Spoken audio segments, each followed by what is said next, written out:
Please click the subscribe button and the notification icon. It will help us a lot.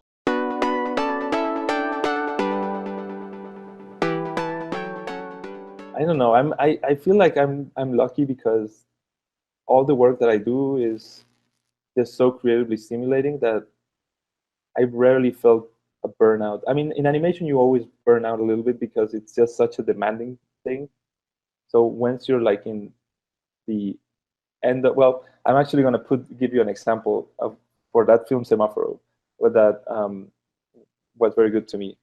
When I was doing that film, I just started by just watching like all these super dark films,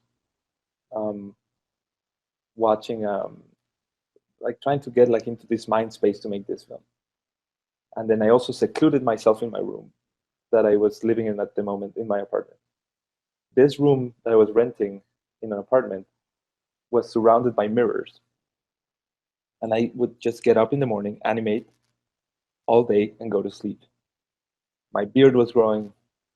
One day I remember I had like a big bag of M&Ms.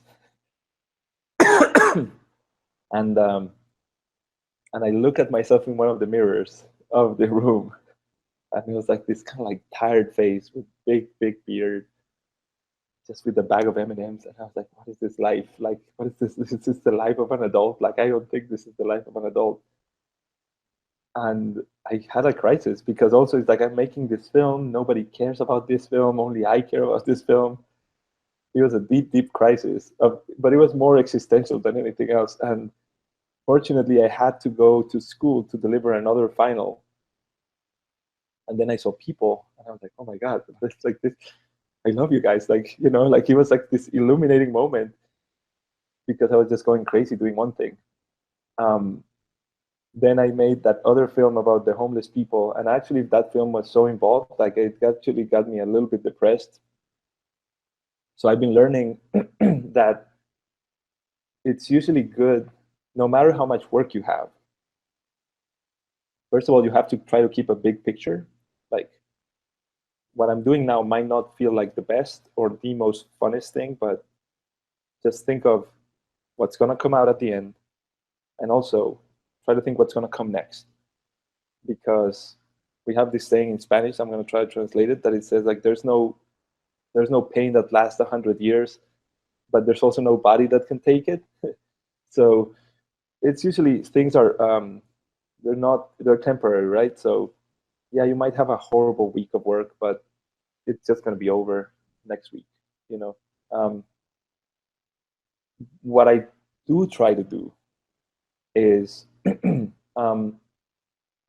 exercise, you know, like try to be out in nature, like walk or run or do stuff that keeps my mind fresh of anything, because I overthink. Like animators and artists, we tend to overthink. So I try to do something that demands so much of myself that I forget my own self and I can only think of how difficult what I'm doing is. So that's one. Again, I also try to stay fresh by just looking at other stuff like music or concerts or whatever. Because in my mind, I have this aspiration of like trying to be producing this art that inspires me, right? So if I'm like at the bottom, I just go see these like people that I admire a lot, and then think like, oh man, if I work hard enough, then I'm gonna be this person one day.